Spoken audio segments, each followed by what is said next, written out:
Yang kedua, amalan tadi itu sholat. Yang kedua, sholat. Mari kita lihat begitu pentingnya sholat itu. Surat 2 Al-Baqarah 238, 239. Surat 2 Al-Baqarah 238, 239. A'udzubillahiminasyaitonirrajim. Bismillahirrahmanirrahim. Hafizu ala salawati was salatil wusta. Wa qumu lillahi qanitin. Sadaqallahul azim. 238, 239. Dua ayat. Silakan bapaknya, belum ada yang muncul tadi. Dengan kala yang baca Asmaul Husna. Iya. Asmaul Husna udah bangkit tuh bapak-bapaknya. Kadang bapaknya juga mesti. Assalamualaikum Ustaz. Ya, silakan.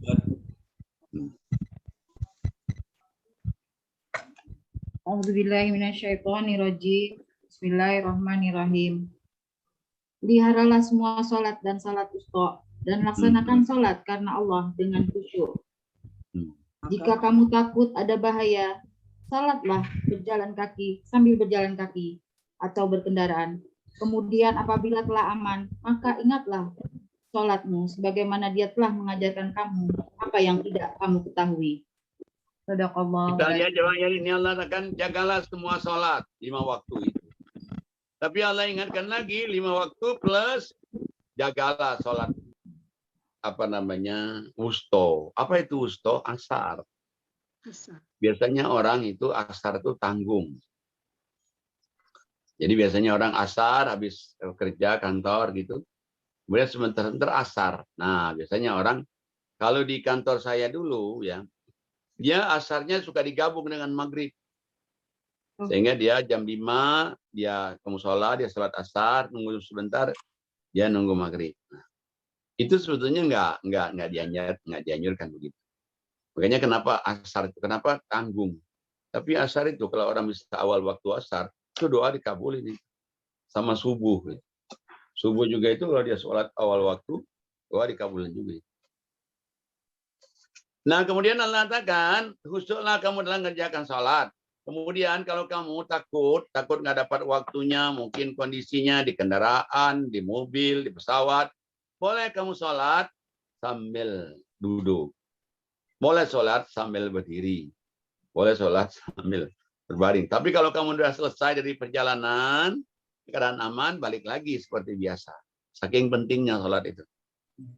Jadi nggak bisa orang nggak sholat, harus sholat. Dan itu salah satu tanda bahwa kita itu seorang makhluk Allah, ya sholat itu. Kita lihat lagi bagaimana pentingnya sholat itu. Coba lihat surat 11, 114.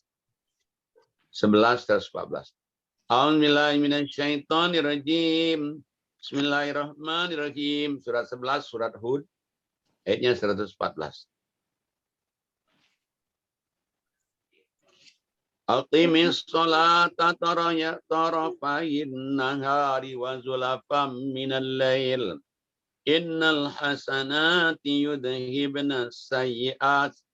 Dzalika dzikra lidzakirin. Wasbir fa innallaha la yudhi'u ajral muhsinin.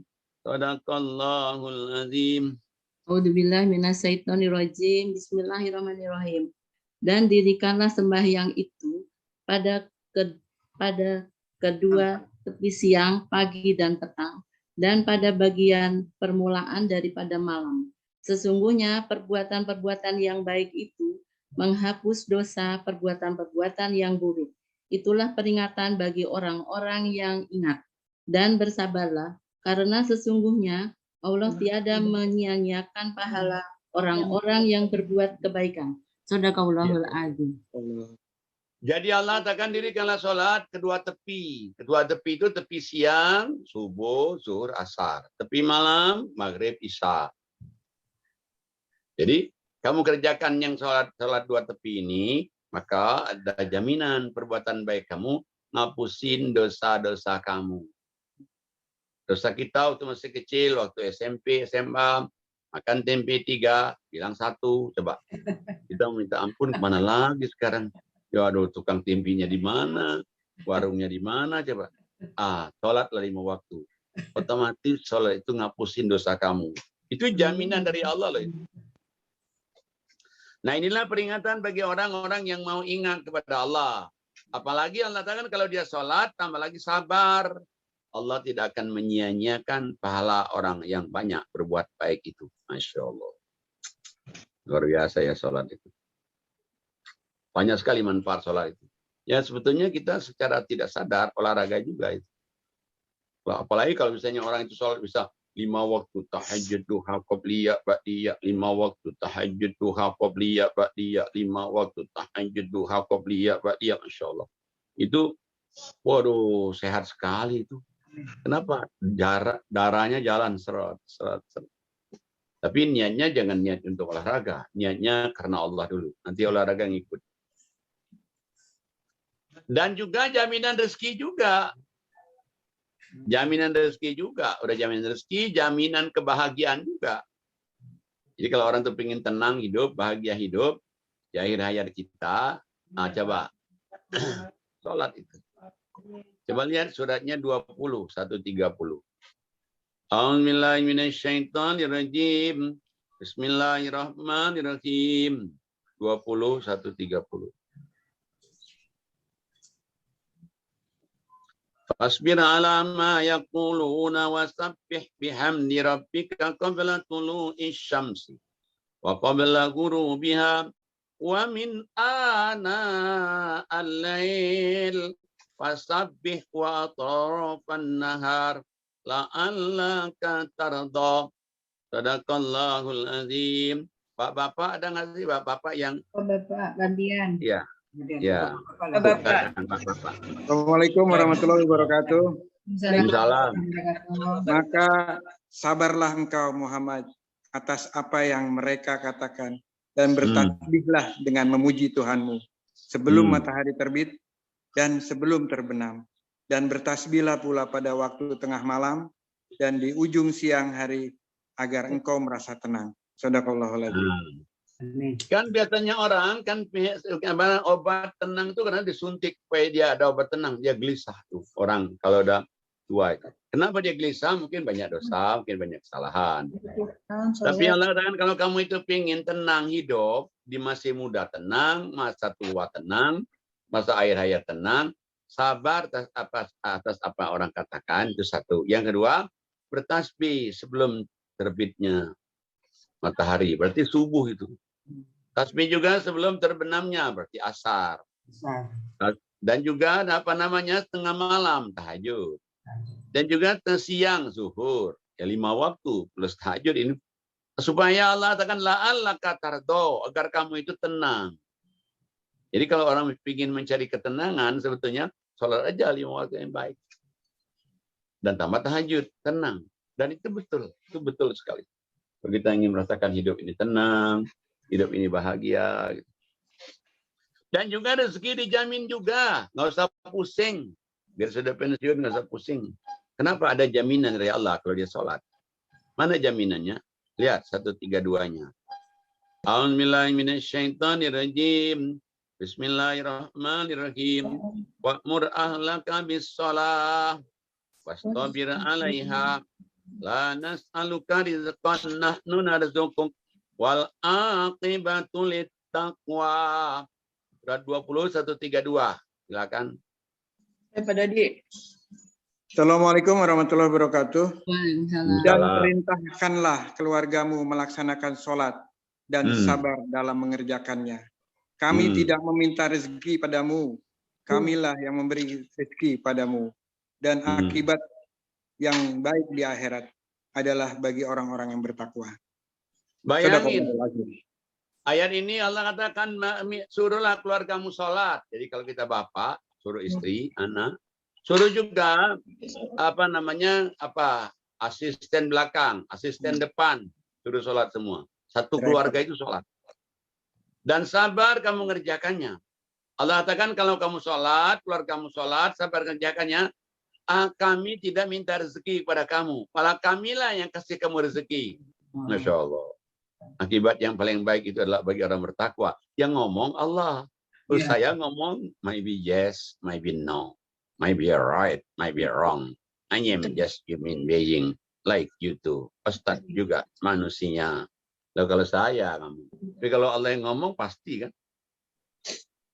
Nah, Allah masih ngomong lagi juga tentang jaminan kalau orang sholat itu. Coba lihat suratnya, surat 51. Ayatnya 56. A'udzubillahi minasyaitonirrajim. Bismillahirrahmanirrahim. Surat 51 itu Az-Zariyat ya, ayatnya 56.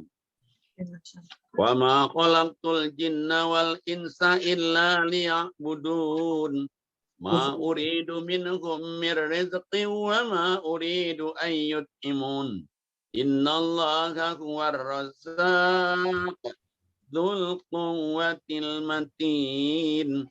Sadaqallahul azim.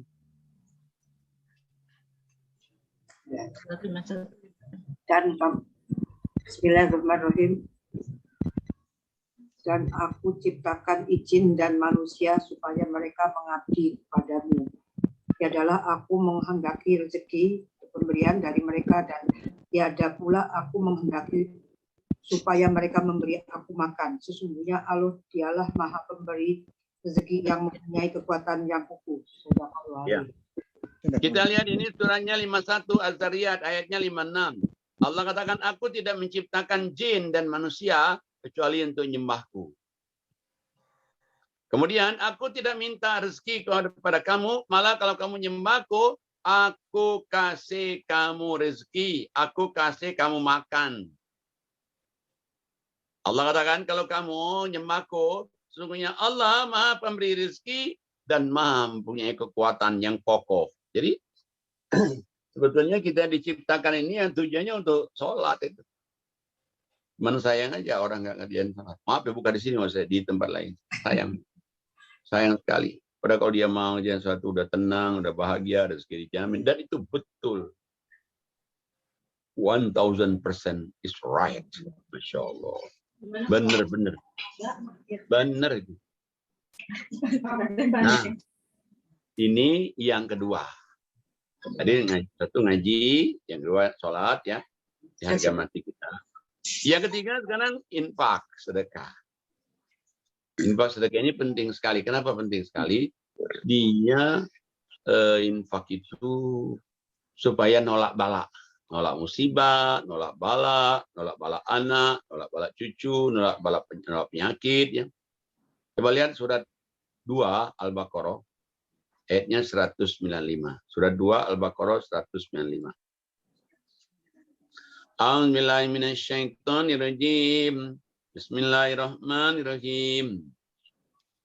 Wa anfiqu fi sabilillah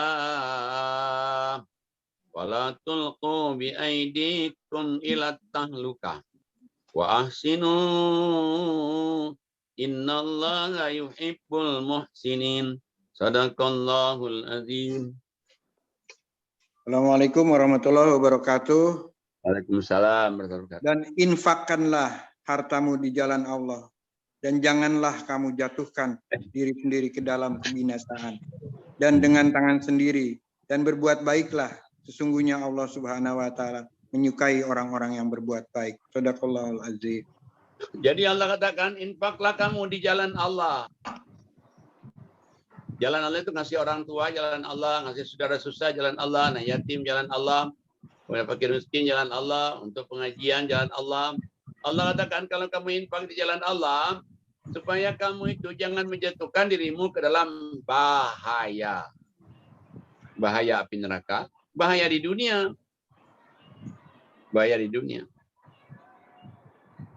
Allah katakan, kamu berbuat baik infak sedekah itu Allah cinta. Masya Allah. Allah cinta kepada kita. Nah, untuk infak ini, dan sebetulnya udah kita nolak bala, nolak musibah, nolak kalau ada orang ingin jatuhin harkat derajat kita. Di samping itu juga, yang diberi sebenarnya nggak jauh-jauh juga. Yang diberi itu. Coba lihat di surat 2 ayatnya 215. A'udzubillahi minasyaitonirrajim. Bismillahirrahmanirrahim. Yas'alunaka madza yunfiqun Qul ma anfaqtum min khair falil walidain wal aqrabin wal yatama wal masakin wa ibnis sabil wa ma taf'alu min khairin fa innallaha bihi alim. Sadaqallahul azim. A'udzubillahi minasyaitonirrajim. Bismillahirrahmanirrahim. Mereka bertanya kepadamu tentang apa yang mereka nafkahkan. Jawablah, apa saja harta yang kamu nafkahkan, hendaklah diberikan kepada bapak ibu, kaum kerabat, anak-anak yatim, orang-orang miskin, dan orang-orang yang sedang dalam perjalanan. Dan apa saja kebajikan yang kamu buat, maka sesungguhnya Allah Maha mengetahui. Shadaqallahul azim. Jadi Allah katakan ada orang yang bertanya tentang pada siapa infak itu diberikan. Karena Rasul belum ada aba-aba. Maka Allah jawab, wahai Muhammad, kalau ada orang nanya lagi, pada siapa infak itu, pokoknya infak itu kebaikan apapun juga kau berikan pada kedua orang tua. Orang tua kita, termasuk mertua. Kerabat, adik kakak, tante, ipar-ipar yang resek, tante-tante cerewet, udah. Cigir-cigirin aja itu. Nah, anak yatim, fakir miskin, atau sabilillah. Sebenarnya itu orang di jalan Allah. Dan apapun juga yang kamu kerjakan, kebaikan itu, Allah Maha tahu. Ada yang bilang pada saya, apa katanya, kita sudah pensiun, nggak ada penghasilan. Wah, kalau ada penghasilan nggak apa-apa. Tenaga masih ada, bisa. Ilmu ada, bisa. Kemudian lagi misalnya senyum, bisa. Udah, infakin aja. Nah, jadi cuman yang Allah nggak mau, tenaga mau, senyum mau, ilmu mau. Tapi begitu dapat rezeki, ya segini katanya mana cungkang. Allah nggak suka itu. Maunya Allah itu, kita itu terima kasih. Berani nerima, berani ngasih. Pandai nerima, pandai ngasih. Tidak terima, tetap ngasih. Itu maunya Allah. Nanti berarti kita kalau kita dapat rezeki itu getting, giving. Getting, giving. Jadi dapat rezeki, ceger. Kita baru ceger ngasihnya. Allah balas apa? Cegur. Nggak ada orang jatuh miskin gara-gara sedekah. Nah, cuman kita ini sudah dididik dari zaman Belanda, hemat pangkal kaya. Hemat pangkal kaya. Hemat pangkal kaya. Coba perhatikan, coba. Udah hemat-hemat, kaya juga enggak. Ada kesalahan nih. Mestinya dia sodakoh pangkal kaya.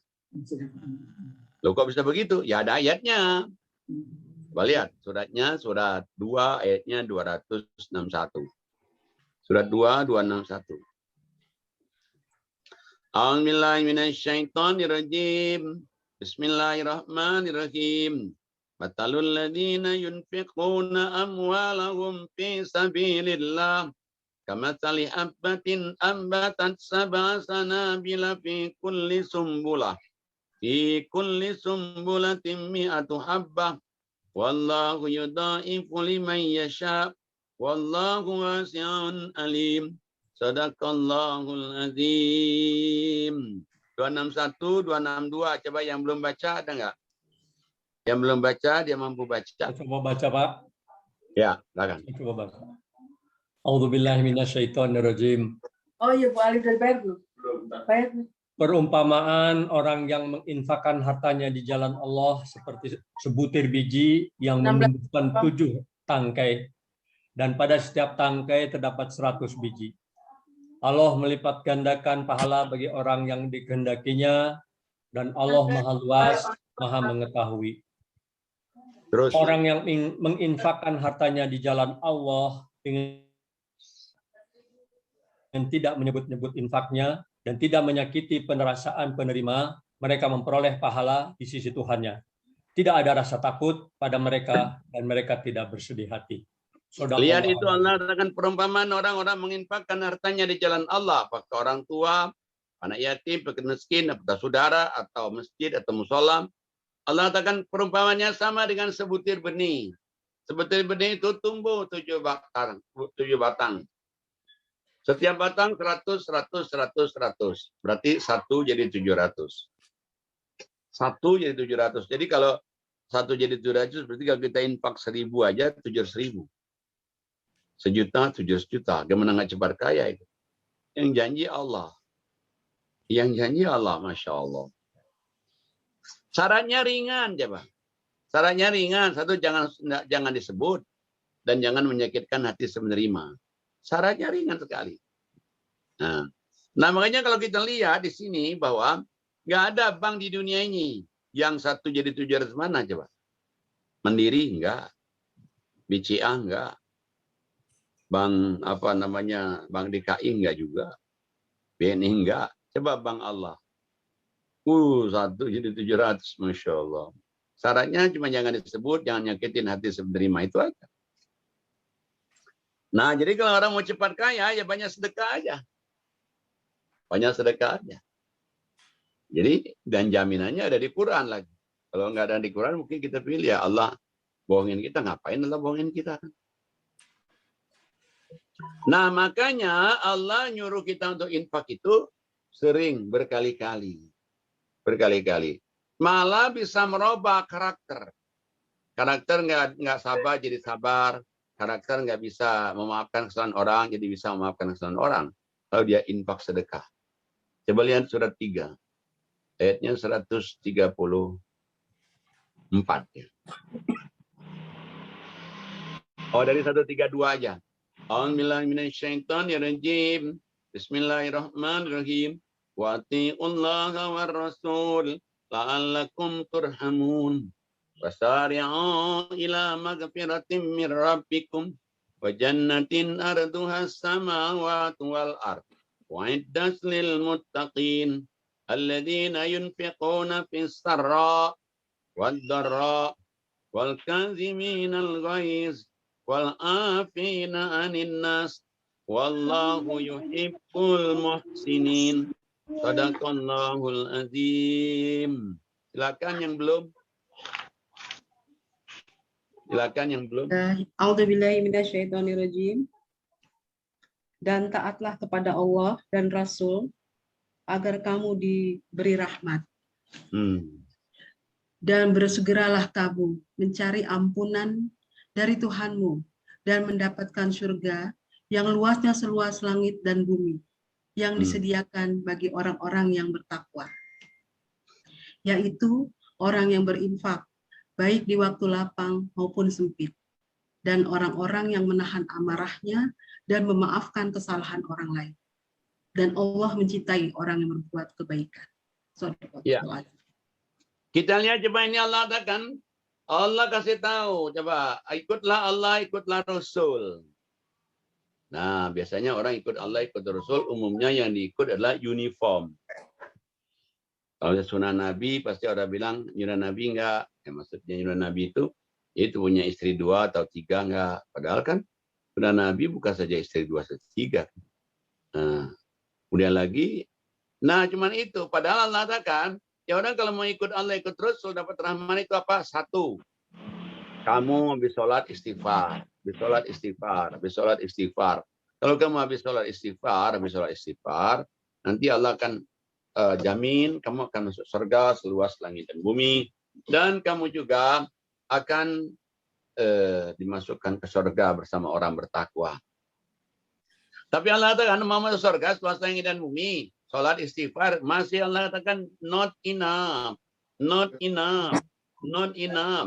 Apa sih not enough? Gak cukup Allah. Apalagi infak lapang sempit. Buat uang banyak, cekir. Uang sedikit, cekir. Nggak dapat uang, cekir. Nanti balasan dari Allah, cegur. Oh, macam-macam. Itu jaminan dari Allah. Nah, dan selain daripada dibalas Allah, apalagi nanti dia bisa nahan marah. Bukan saja bisa nahan marah, ada satu lagi. Nanti dia bisa memaafkan kesalahan orang. Dan Allah cinta. Masya Allah. Luar biasa itu.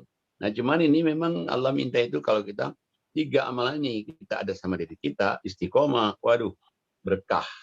Berkah dunia, berkah di akhirat, selamat dunia, selamat akhirat. Masih banyak lagi tuh. Masalah infak itu. Cuman kenapa orang biasanya kalau dengar infak sedekah itu banyak nggak suka. Padahal sebetulnya itu penting sekali untuk keselamatan dunia akhirat. Kenapa nggak suka?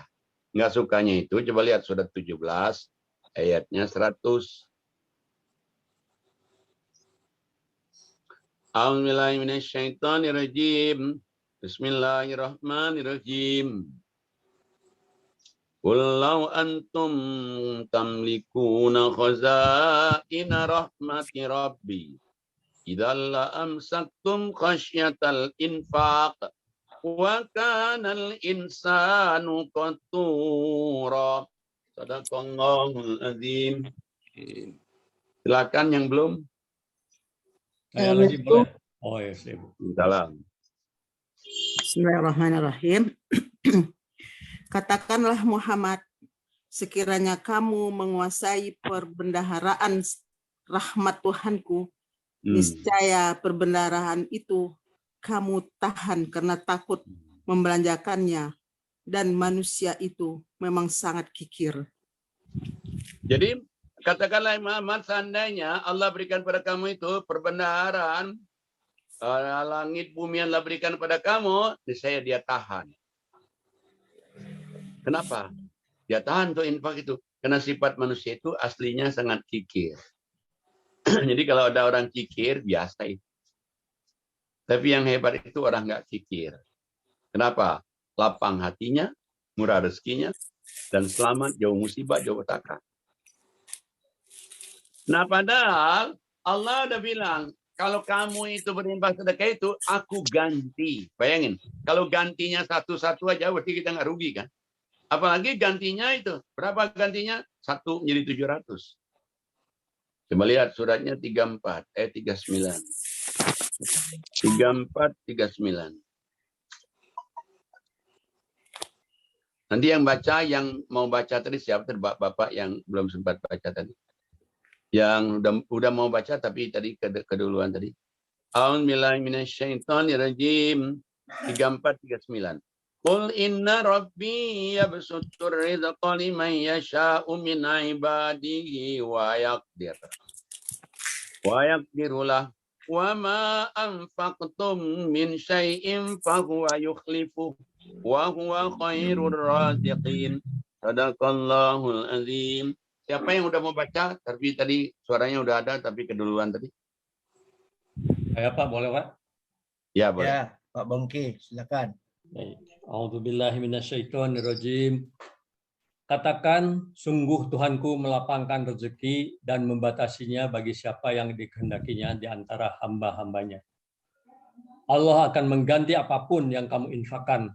Allah lah pemberi rezeki yang terbaik. Ya. Sadaqallah. Jadi Allah katakanlah Muhammad, sesungguhnya Allah melapangkan rezeki kepada siapa yang dia kehendaki. Betul. Allah juga nyempitkan rezeki kepada siapa yang dia kehendaki, betul. Tapi kita nggak mau dong. Giliran kita yang Allah kasih rezeki cekrit, ya nggak mau dong. Ya minimal sama lah dong. Allah katakan kalau kamu nggak mau dikasih Allah cekrit itu, gimana caranya? Coba infaklah kamu sesuatu yang Allah berikan kepada kamu itu. Nanti Allah jamin, gua ganti, kata Allah. Gua ganti. Dialah Allah paling baik pemberi rezeki. Masya Allah. Jadi ada jaminan diganti. Diganti 1+1 aja kita nggak rugi. Apalagi udah ganti 1.700. Cuman masalahnya orang percaya nggak. Nah, itu. Percaya nggak percayanya itu iman. Nah, makanya iman itu perlu diasah. Diasah dengan ngaji. Kita ngaji lagi. Tapi ya itulah sama artinya ngajinya. Kalau nggak sama artinya, ya dia dapat pahala, dapat, tenang dapat, tapi nggak tahu apa maunya Allah. Padahal ini Quran, jangan lupa loh. Quran ini setiap orang diangkat pejabat, disumpah pakai Quran. Disumpah pakai Quran coba. Tapi nggak pernah orang mikirkan apa artinya, apa maksudnya.